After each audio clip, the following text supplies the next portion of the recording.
Hello everyone. So my name is Janelle, and in this video I will be showing you all how to replace a lace closure. So all I'm doing right now, I am just combing the hair, getting it all together before we pin down the closure. So I'm getting all the hair to the front. I'm going to just showing up close of how it looks with the hair all to the front, and you can see the wefts where the wefts meet the closure. But I'm going to braid the hair just so it can be out of my way. Replacing a lace closure is very simple. This video is going to be straight to the point. Easy basic steps to follow, but you definitely want to make sure that you get that hair out of the way so you can see where the closure ends and where those wefts at the top meet. And once I get that braided, we will go into what I like to call pinning the perimeter or the outside of the closure, the lace closure. So what I'm doing now, I am taking T-pins and I am sticking the T-pins through the wefts, not through the lace closure, but the wefts. So basically like your last track that's right behind your lace closure. I'm sticking the T-pins in that weft because you want, when a person gives you a lace closure, a 4x4, they give you the measurements, you want the wig to still fit the same. So you want to pin down, the wig through the wefts around the lace closure so you can make sure that it stays in the same exact spot so the wig can still fit the same. And so that's all I'm doing.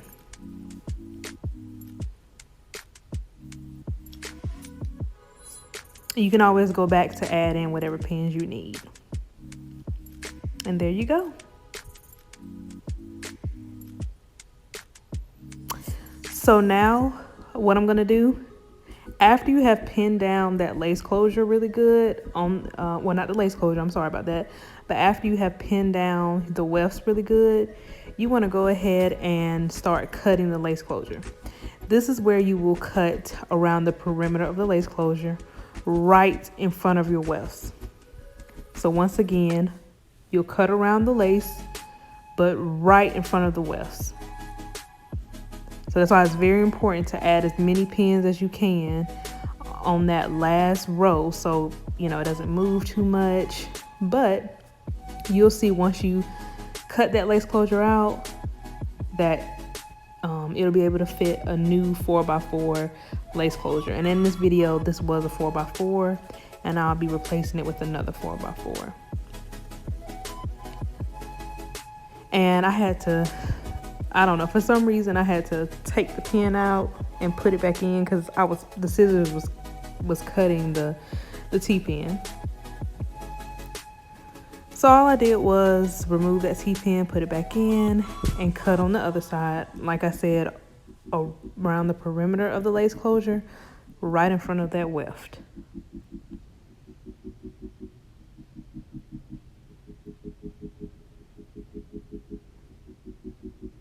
And once you do that, there you have it. You see how it's in place, it's intact. That's exactly how you want it to be. And it'll be less of a hassle. And there's the old lace closure. Here is the new lace closure. I already customized it. So all I'm gonna do is lay it back in place of where the old lace closure was. And I'm going to pin the lace closure down. Now when I pin it, I always start with the corners. So I'm gonna pin that corner to the weft on the right, and then I'm gonna pin the other corner to the weft on the left. The side corners. And I do this when I'm doing my lace last with wig construction as well. I always pin the two front corners first. And then what you're gonna do,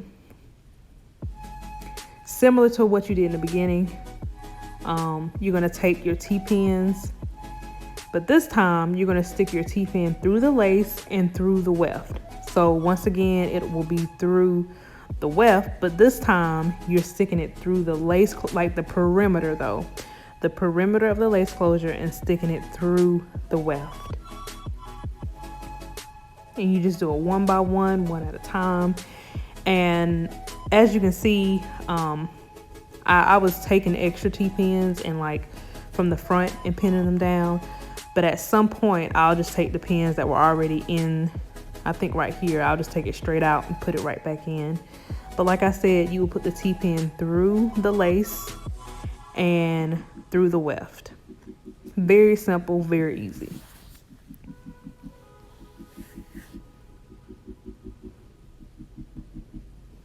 So I'm just going all the way around, and I'm just sticking those T-pins in through that lace and through the weft, that track. And I don't know why I went under right there. I had to go back over. So I'm almost to the other side.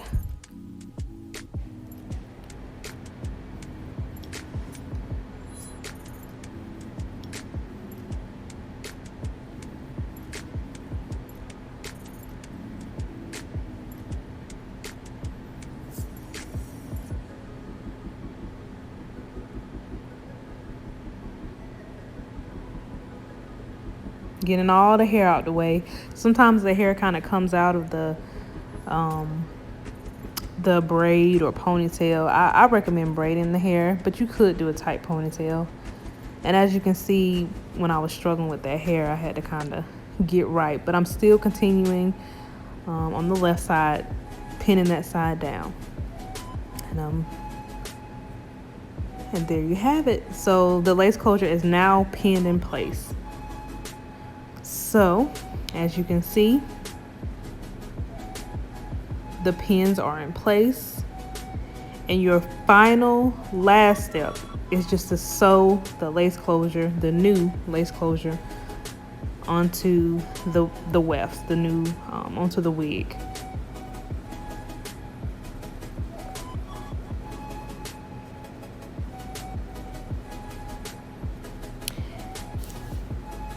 And so what I do, I always use 2 needles. I'll start on the right side first, and then I'll start on the left side. Well, I stop in the middle. So I'll start on the right side, stop in the middle, and then I'll start at the beginning of the left side. And I go under. All you're doing is sticking the needle through the wefts, through the lace closure. So you're sewing them together. So through the wefts, through the lace closure. And I'm gonna go all the way around until I come to a stopping point, and then I'll grab the second wig. And as you can see, as I'm going along, I'm taking the pins out and putting them back in the front, getting them out of my way. So as you get closer to each T-pin, just move them out the way. So you'll stick the needle through the weft and through the lace. All you're doing is just sewing it onto that weft. Kind of like the same way you would do if you were sewing it onto the cap.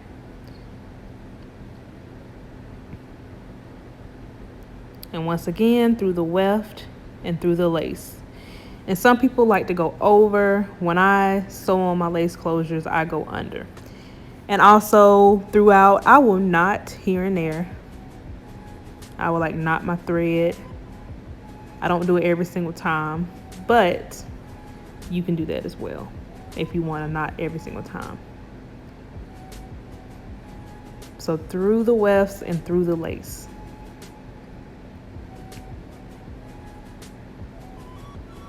And as you can see here, this is where I start on the left side. So I stopped in the back, and now I started in the left corner, and I'm gonna meet in the back. So like I said, this is my preference. I know some of you may go all the way around. That's up to you. This is something I do. This is just my method. You can definitely go all the way around. I just do this when regardless if I'm replacing a lace closure or if I'm just sewing on a lace closure to the cap. I always start with 2 needles. I start on the right side, stop in the middle, start on the left side, meet in the middle. And that's just how I like to do it. So once again, you are going through the wefts and through the lace, and I just kind of touched up. I kind of sewed a little bit more on that side and the back. And then once I finish this up, I'll be cutting the thread. And you guys, we are literally at the end. Like, this is the finale coming up. Like I said, it's very simple. Lace closure replacement is very simple, but take your time. It's just all about pinning that lace closure down really good, making sure you're cutting around the perimeter of the lace and in front of the wefts. You do not want to cut the wefts off, never, because you'll have nothing to sew on to. So I cut the thread, and boom, there you have it. So I replaced the old lace closure with the new lace closure, and this baby is good to go. It's in the same exact spot. All I would have to do is style this unit.